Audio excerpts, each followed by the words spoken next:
శ్రీ లక్ష్మీ నరసింహస్వామి జ్యోతిష్యాలయం. కుటుంబంలో ఏ సమస్యకైనా 100% పరిష్కారం. విచ్చేయండి.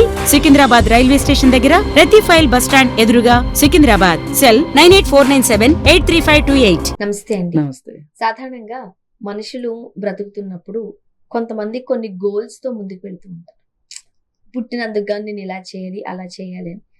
అందులోనే ప్యారలల్ గా మనం ఇంకొక వే చూస్తున్నప్పుడు పెద్ద కారణం ఉందనుకోండి, ఆత్మహత్య చేసుకున్నారు, లేదంటే ఇంతకు ముందు మనం మాట్లాడుకున్నాం ఇబ్బందికరంగా దేవుడు అంతవరకు నా ఆయుష్ రాసిచ్చాడు కాబట్టి యాక్సిడెంట్లు అవుతూ ఉంటాయి, ఇలా ఇలా మాట్లాడుతూ ఉంటాం కదా, బాధపడుతూ కూడా ఉంటాం. బట్ ఇంకొన్ని సంఘటనలు చూస్తే నాకు బాధ అనిపించదు, కోపం అనిపిస్తుంది. చిన్న చిన్న సంఘటనలకి, చిన్న చిన్న విషయాలకి ఆత్మహత్యలు చేసుకుని ప్రాణాలు తీసేసుకుంటూ ఉంటారు. మొబైల్లో రీఛార్జ్ చేయించలేదని, ఇవాళ ఇంకా 2వ తారీఖే, కొంతమందికి జీతాలు పడితే ఇంకా కొంతమందికి పడవు, అందరూ గవర్నమెంట్ ఎంప్లాయీస్ కాదు కదా, వెయిట్ చేపిస్తే అయిపోతుంది. రీఛార్జ్ చేయించలేదు అని ఆమె సూసైడ్ చేసుకున్నారు. అంటే చిన్న కారణమే కదా అది, ఈ రోజు కాకపోతే రేపు చేపిస్తారు కదా. అంటే మనకి ఇక్కడ కారణం చాలా చిన్నగా కనిపిస్తుంది. ఆమె చెప్పిన కారణం ఏదైతే ఉందో చాలా చిన్న కారణమే, కానీ ఈ చిన్న కారణం వెనకమాల ఆవిడికి పెద్ద జబ్బు ఉంది. ఆ పెద్ద జబ్బు ఉండటం వల్లే ఈ చిన్న సమస్య కూడా పెద్ద సమస్యలాగా అనిపించింది. అంటే ఆమెకి ఏదో డిజార్డర్, ఖచ్చితంగా పర్సనాలిటీ డిజార్డర్ ఉంది. మీరేమి రెండో మాట అక్కర్లేదు, అసలు సైకాట్రిస్ట్ దగ్గరికి వెళ్తే ఇంకా బాగా చెప్తారు, అది వేరే విషయం. ఇక్కడ ఒక్కటే చూడాల్సింది, అసలు ఈమె జీవన విధానం ఏంటి. ఇప్పుడు ఈమెకి భర్త చనిపోయాడు, చనిపోతే వేరొకరితో సహజీవనం చేస్తుంది, అది తప్పు కాదు. అయితే ఇప్పుడు ఆవిడకి పర్సనల్ ఖర్చులు ఏవైతే ఉన్నాయో వాటిపైన కూడా అతనిపైన ఆధారపడకుండా 2 కాళ్ళు 2 చేతులు ఉన్న మనిషి ఇప్పుడు సహజీవనం చేస్తుంది అని అంటే వయసు కూడా తక్కువే ఉండొచ్చు. చిన్న ఆమె కూడా ఏదో పని చేస్తుంది, జీతాలు పడలేదు ఏదో అని అన్నారు. అవునండి, జీతాలు పడలేదు, ఒకరోజు ఫోన్ లేదు, ఏమైపోద్ది, టాక్ టైం అయిపోయింది, లేదు అనుకుంటే నెట్ అయిపోయింది. ఇప్పుడు ప్రాబ్లం ఏంటి అంటే ఇక్కడ ఫోన్ ఎడిక్షన్ కనిపిస్తుంది. ఇప్పుడు కొంతమందికి నెట్ లేకపోతే పిచ్చెక్కిపోయినట్టు అయిపోతుంది. ఇంట్లో కరెంట్ పోయింది అనుకోండి, ఉండలేరు, అస్సలు ఇంకేమన్నా ఉందా. వాళ్ళు చూసే గేమ్స్ కానీ వాళ్ళు చూసే ప్రోగ్రామ్ కానీ మధ్యలో ఆగిపోయినందుకు పిచ్చెక్కిపోతుంది. ఇవన్నీ ఏంటి అంటే దీన్ని వెయిట్ చేసే నేచర్ లేకపోవటము అంటారు. ఈ వెయిట్ చేసే నేచర్ లేకపోవటం అనేది చిన్నప్పటి నుంచి ఉంటుంది.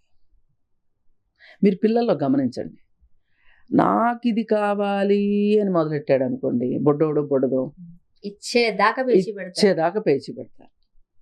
అదే వాళ్ళకి నీ వస్తువు నీకుంది, నువ్వు దీనికోసం ఎంత ఎక్కువసేపు వెయిట్ చేస్తే నీకు ఆ వస్తువుతో పాటు ఇంకొక వస్తువు కూడా గిఫ్ట్ ఇస్తాము అని నేర్పించాల్సిన బాధ్యత తల్లిదండ్రులు. ఇవే పెంపకంలో మెళుకోవాలంటే.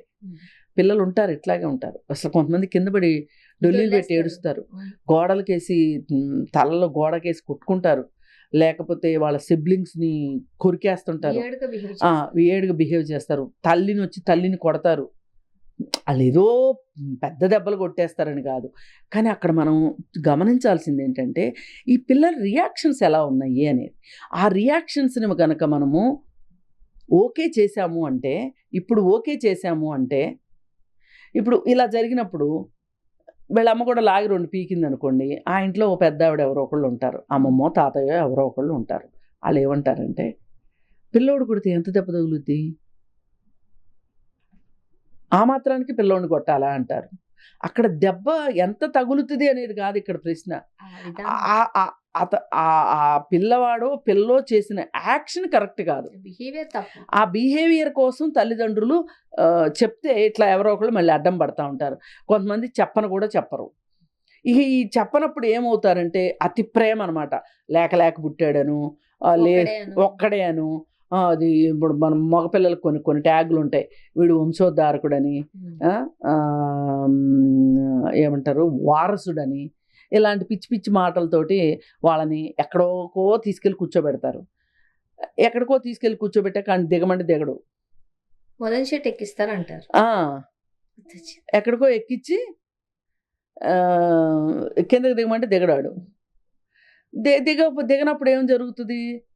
ఇంకొన్నాళ్ళు పోయిన తర్వాత ఇక వాడికి ఆ బిహేవియరే కరెక్ట్ అనుకుంటాడు.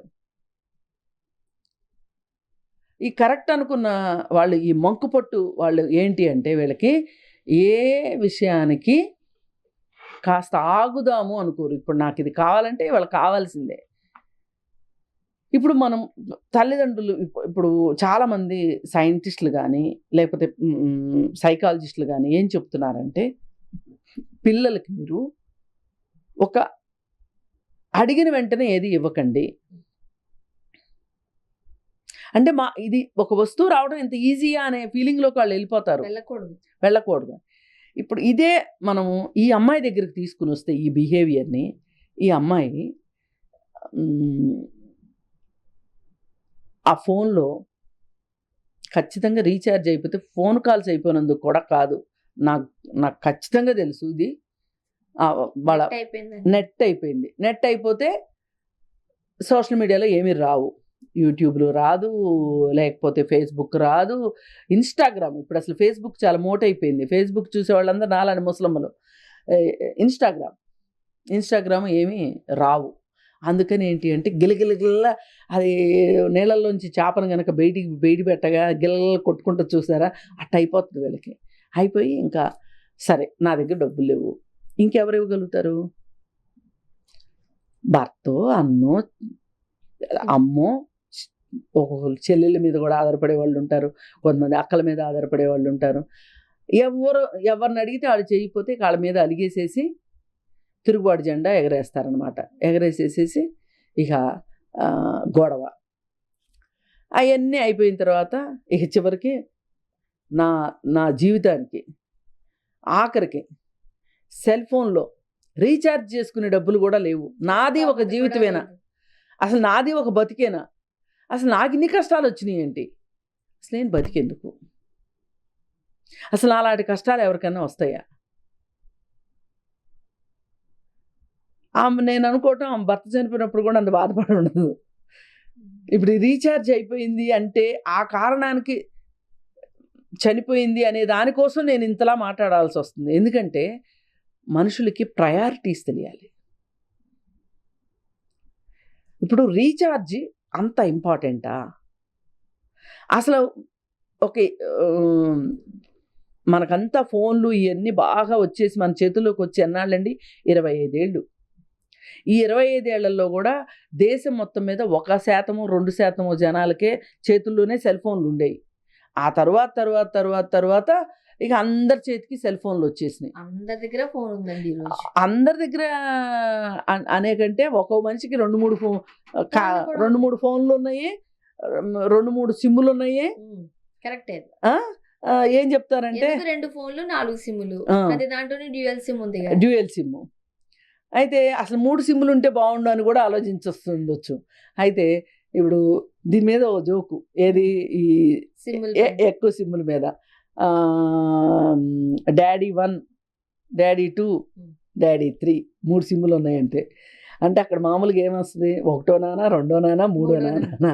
వైఫ్ కూడా అలాగే ఉంటుంది కదా, వైఫ్ 2 అని ఉంటుంది. అదే కదా. అందుకని ఏంటంటే ఇవన్నీ మనము, ఇవి మనకి జీవితాలకి ఒక పనుల్ని సక్రమంగా చేసుకోవటానికో, ఒక వేగంగా చేసుకోవటానికో, లేదు స్మార్ట్గా చేసుకోవటానికో ఈ ఫోన్లు పనికొస్తాయి తప్పితే, ఇది మనకి ఒక టీవీ లాగా తయారైంది. టీవీ అంటే ఇంట్లో కూర్చుంటాము, హాల్లో కూర్చొని కుర్చీలో కూర్చొని టీవీ ఆన్ చేసి చూస్తాం. కానీ ఈ ఫోను వాష్రూమ్లోకి తీసుకెళ్ళొచ్చు, వంటగదిలోకి తీసుకెళ్ళొచ్చు, బెడ్రూమ్లోకి తీసుకెళ్ళొచ్చు, రోడ్డు మీదకి తీసుకెళ్ళొచ్చు, ఆఫీస్కి తీసుకెళ్ళొచ్చు, బస్సులో కూర్చొని చూసుకోవచ్చు, ఎన్ని చోట్ల చూసుకోవచ్చు ఈ ఫోన్ని. చూడాలి అని మనకు ఉండాలే కానీ, దానిలో నెట్ ఉండాలే కానీ, దీనికి వీళ్ళు ఇది ఒక వ్యసనం, సోషల్ మీడియా వ్యసనం అనమాట ఇవాళ.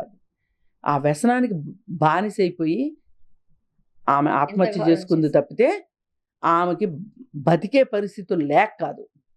అది చాలా బాధాకరం. ఇది బాధాకరం, ఇది బాధాకరం.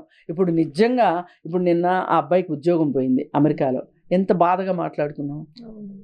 అందుకని ఏంటంటే జీవితంలో ప్రయారిటీసు, నేను ఎప్పుడు ఏం చేయాలి, ఎలా చేయాలి, ఎందుకు చేయాలి అనేది పక్కన పెట్టండి.